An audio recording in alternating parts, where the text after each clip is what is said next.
தொகுத்தார்க்கும் துய்த்தல் அருதி எனும் தலைப்பில் கம்பபாரதி இலங்கை ஜெயராஜ் அவர்கள் இப்பொழுது சொற்பொழிவாற்றுவார்.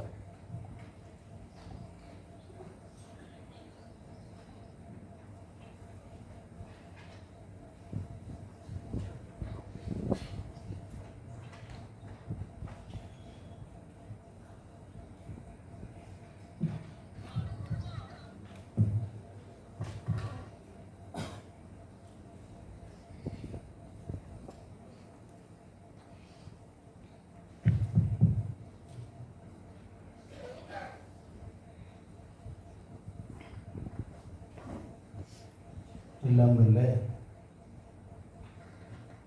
இறைவனுடைய திருவடிகளை என்னுடைய மனமொழிமைகளால் பற்றி காண்கின்றேன். இந்த அறக்கட்டளை நினைவுச் சொற்பொழிவை ஆற்ற வழி செய்து தந்த திருவருளை நினைந்து மீண்டும் மீண்டும் போற்றுகின்றேன். இந்த அறக்கட்டளை சொற்பொழிவை நிகழ்த்துவதற்கு வாய்ப்பளித்து என்னை அழைத்து இங்கே பேச வைத்திருக்கக்கூடிய ஐயா கருமுத்து கண்ணன் அவர்களுடைய குடும்பத்தார் அனைவருக்கும் என் பணிவு சார்ந்த வணக்கங்கள். சபையிலே வீட்டிருக்கக்கூடிய அறிஞர் பெருமக்களே, பெரியோர்களே, தாய்மார்களே, குழந்தைகளே, உங்கள் அனைவருக்கும் என்னுடைய அன்பு சார்ந்த நன்றியையும் வணக்கத்தையும் மீண்டும் ஒரு தரம் உரைத்து மகிழ்ச்சி அடைகிறேன். முதல் நாள் என்னை மிரட்டுவதற்காக சபையில் 2 பேர் வந்திருந்தார்கள். இன்றைக்கு நண்பர் ராஜா அவர்கள் வந்து உட்கார்ந்திருக்கிறார். இவர்களை பார்க்காமல் பேசி என் பேச்சை நான் வெற்றியடைய வேண்டும் என்று மனதுக்குள் பிரார்த்தித்துக் கொண்டு இன்றைய என்னுடைய உரைக்குள்ளே நுழையலாம் என்று நினைக்கிறேன். 3 நாட்கள் திருக்குறள் பற்றி பேச வேண்டும் என்று நம்முடைய அருணகிரி ஐயா அவர்கள் சொன்ன பொழுது எதை பேசுவது என்பதிலே எனக்கு ஒரு குழப்பம் ஆரம்பத்திலே இருந்தது. அவர்கள் சில தலைப்புகளை சொல்லி அதிலே பேசலாமா என்று கேட்டார்கள். நான் அதை மறுத்து, நானே தலைப்பு தருகிறேன், அதை ஏற்று நீங்கள் அதை போட்டு விடுங்கள் என்று கேட்டுக்கொண்டேன். அதற்கேற்ப நானாக கொடுத்த தலைப்பாகத்தான் இந்த 3 தலைப்புகளும் அமைந்தன. இந்த 3 தலைப்புகளுக்குள்ளே ஒரு தொடர்பை ஏற்படுத்தி கொண்டுதான் இந்த தலைப்புகளை நான் வழங்கினேன். முதல் நாளிலே உங்களுக்கு நான் சொன்னது ஞாபகம் இருக்கும். அறத்துப்பால் என்கின்ற அந்த பாலுக்குள்ளே 4 இயல்கள், பொருட்பாலுக்குள்ளே 3 இயல்கள், காமத்துப்பாலுக்குள்ளே 2 இயல்கள். இதுதான் அந்த நூல் அமைப்பு. 4 இயல்கள் என்று சொல்கிற பொழுது பாயிரவியல், இல்லறவியல், துறவரவியல், ஊழியல் என்று அறத்துப்பாலிலே 4 இயல்கள். பொருட்பாலிலே 3 இயல்கள், அரசியல், அங்கவியல், ஒளிவியல் என்று 3 இயல்கள். காமத்துப்பாலிலே 2 இயல்கள், களவியல், கற்பியல் என்று 2 இயல்கள். இதிலே ஒரு கேள்வி எழுகிறது உண்டு. திருவள்ளுவர் முப்பாலையும் தானே பாடியிருக்கிறார். அறத்துப்பால் பாடியிருக்கிறார், பொருட்பால் பாடியிருக்கிறார், காமத்துப்பால் பாடியிருக்கிறார். இந்த 3 பாலும் பாடியிருக்கிற பொழுது திருக்குறளை ஏன் அறநூல் என்று சொல்ல வேண்டும் என்று சில பேர் கேள்வி எழுப்புகிறார்கள்.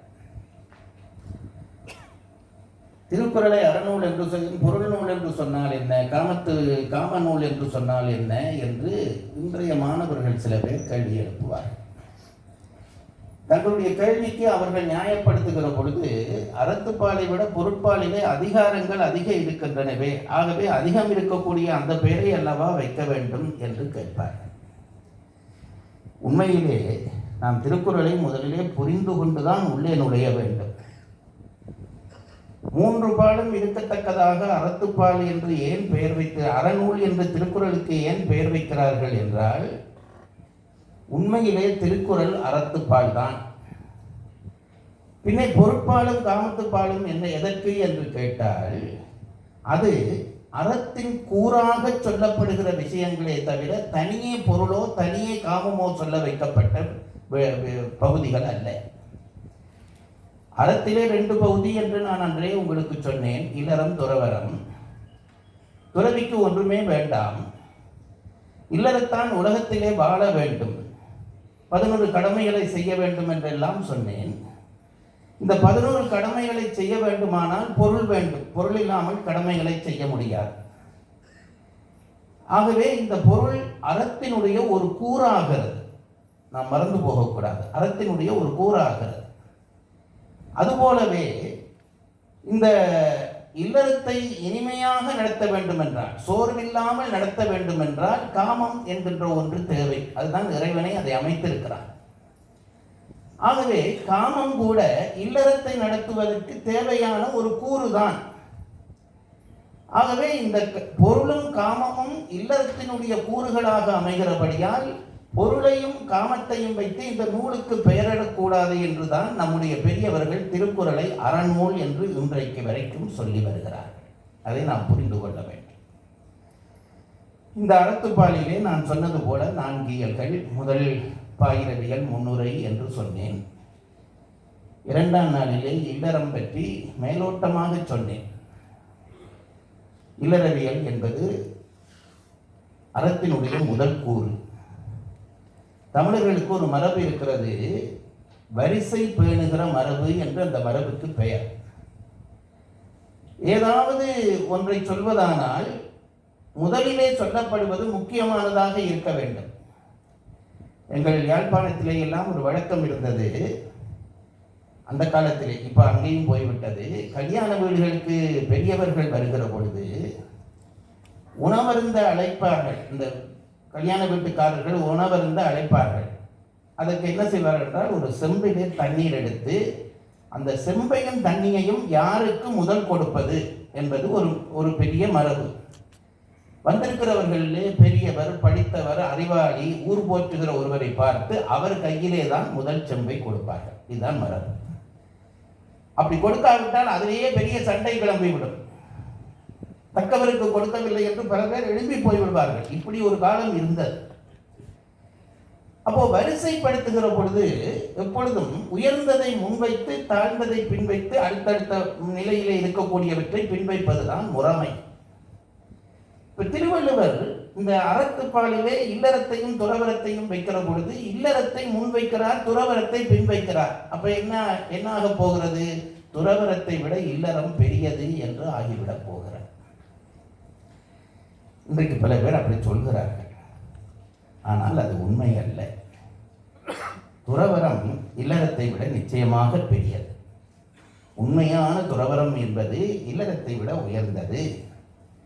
அப்படியானால் திருவள்ளுவர் ஏன் இல்லறத்தை முன்வைத்தார் என்று கேள்வி பிறக்கும். அதற்கு ஒரு காரணம் இருக்கிறது என்றால், இந்த வரிசை மரபிலே இன்னொரு முறை இருக்கிறது. ஒரு விஷயத்தை சொல்லுகிற பொழுது காரணத்தை முன் சொல்லி காரியத்தை பின் சொல்ல வேண்டும். இது ஒரு மரபு. இல்லறம் என்கின்ற காரணத்தினாலே தான் துறவரம் என்கின்ற காரியம் நிகழ்கிறது என்று நேற்று உங்களுக்கு சொன்னேன். இல்லறம் இல்லாவிட்டால் துறவரம் நிகழாது. இல்லறத்திலே உண்டாகிற அன்பு விருத்தியாகி அருளாக மாறினால்தான் துறவரம் நிகழும். ஆகவே இல்லறம் காரணம், துறவரம் காரியம். இந்த காரிய காரண தொடர்பு பற்றித்தான் திருவள்ளுவர் இல்லறத்தை முன்வைத்து துறவரத்தை பின்வைக்கிறார். இந்த முறையை தெரிந்து கொள்ள வேண்டும். இதைவிட இப்பொழுது வேறு சில பேர் கேட்கிறார்கள், திருக்குறளை காமத்துப்பாலில் இருந்து தான் படிக்க வேண்டும் என்கிறார்கள். பெரிய ஆசிரியர்களே சொல்கிறார்கள், காமத்துப்பாலை முதல் படித்து பொருட்பாலை படித்து அதுக்கு பிறகுதான் அறத்துப்பாலை. ஏன் என்று கேட்டால் அப்பதான் மாணவர்களுக்கு ஒரு சுவை உண்டாகும் என்கிறார். மீண்டும் உங்களிடம் நான் கேட்டுக்கொள்வது, தயவு செய்து இதை வகுப்பறை ஆக்காமல் எனக்கு ஒத்துழைங்கள். நான் இப்படித்தான் பேசுவேன். நீங்கள் உங்களுடைய ஒத்துழைப்பு தான் என்னை இயல்பு நிலைக்கு கொண்டு வரும். ஒரு சபை தொடங்கி 10 நிமிஷத்துக்குள்ளே பேச்சு நம் கைக்கு வந்தால் தான் பேச்சு. அது கடந்து விட்டால் பிறகு பேச்சு இல்லை. சபை என்னோடு இருக்கிறது என்பதை நான் தெரிந்து கொள்ள வேண்டும். என்னுடைய குருநாதர் பேராசிரியர் ராதாகிருஷ்ணன் அவர்கள் அவரையும் பேச்சாளர் என்று சொல்லி எங்களையும் பேச்சாளர் என்று சொல்வது தவறு. அப்படிப்பட்ட பேச்சாளர். யாழ்ப்பாணத்துக்கு ஒரு முறை அவர் வந்திருந்தார். அவர் வந்து மேடையிலே பேசுகிறார், பட்டிமன்றத்துக்கு தீர்ப்பு சொல்லுகிறார். அவரை பார்த்தவர்களுக்கு தெரியும், அவர் குடுமி அவிழ்ந்து போகும் அவர் பேசுகிற பொழுது. அவர் அப்படி ஒரு உணர்ச்சி வசப்பட்ட பேச்சொன்றை பேசிக் கொண்டிருக்கிறார். அது கும்பகர்ணன் பற்றி ஒரு பேச்சு, உணர்ச்சி வசப்பட்டு பேசிக் கொண்டிருக்கிறார். எனக்கு பதட்டமாக இருக்கிறது, இவ்வளவு உணர்ச்சி வயப்பட்டு பேசுகிறாரே, அவரை உடலை பாதித்து விட போகிறது என்று நான் அவரையே பார்த்து கொண்டிருக்கிறேன். அப்போது அவர் போட்டிருந்த அந்த சால்வை, இந்த துண்டு மெல்ல மெல்ல மெல்ல நழுவி வருகிறது. அவர் அதை பற்றியே கவனிக்கவில்லை, வேகமாக பேசிக் கொண்டிருக்கிறார். அந்த துண்டு அவர் தோளிலே இருந்து அப்படி விழப்போன நேரத்திலே அதை அப்படி பிடித்து அந்த துண்டை அப்படி சுழட்டி எறிந்தார். நான் திகைத்து போனேன், என்ன இவ்வளவு உணர்ச்சி வயப்பாடு படுகிறார். அவர் துண்டை தூக்கி எறிஞ்சு விட்டு பேசுகிறார். வீட்டுக்கு வந்த பிறகு நான் அவரை வணங்கி, ஐயா, இவ்வளவு உணர்ச்சி வயப்பாடு தேவைதானா, உடலை பாதிக்காதா என்று கேட்டேன். என்னடா அந்த துண்டை போட்டதை சொல்றியாடான்னு கேட்டேன். நான் ஆமா ஐயா என்று சொன்னேன். அதுக்கு அவர் சொன்னார், நான் ஒன்றும் உணர்ச்சி வசப்படலடா, இந்த துண்டை தூக்கி எரிஞ்சு பார்த்தேன், சபை துண்டோட போகுதா என்னோட நிற்குதா, எப்படி இருக்காத, அது என்னோட தான் நின்றது, அதுதான் துணிஞ்சு பேசினேன். இது உண்மை. பேச்சாளன் மேடைக்கு வருகிற பொழுது வெறுமையாகத்தான் வருவான், நல்ல பேச்சாளன். சபைதான் அவனுக்கு விஷயத்தை உண்டாக்கி கொடுக்கும், கற்பனையை உண்டாக்கி கொடுக்கும். அந்த அடிப்படையிலே தான் சில உங்களுடைய ஊக்கத்தை இறந்து வேண்டிக் கொள்கிறேன். நான் சொல்ல வந்த விஷயம் இதுதான். காமத்துப்பாலை முதல் படிக்க வேண்டும் என்றால் அதுதான் சுவையாக இருக்கும் என்று சில ஆசிரியர்களே சொல்கிறார். பரிமேலழகர் தெளிவாக சொல்லுகிறார், முதல் அறத்துப்பால் தான், அதுக்கு பிறகு பொருட்பால் தான், அதுக்கு பிறகு காமத்துப்பால் தான். இது என்ன இந்த வரிசை என்று கேட்டவுடனே அவர் சொல்லுகிறார், அறம் இம்மை மறுமை வீடு என்கின்ற 3 லாபத்தையும் உண்டாக்கி கொடுக்கும். பொருள் இம்மையையும் மறுமையையும் மட்டும் தரும். காமம் இம்மையை மட்டும்தான் தரும். ஆகவே 3ஐ தருகிற அறத்துக்கு முதலிடம், 2ஐ தருகிற பொருளுக்கு 2வது இடம், 1ஐ மட்டும் தருகிற காமத்துக்கு 3வது இடம் என்று வரிசைப்படுத்தியதை பரிமாணம் எடுத்துக்கிறார்.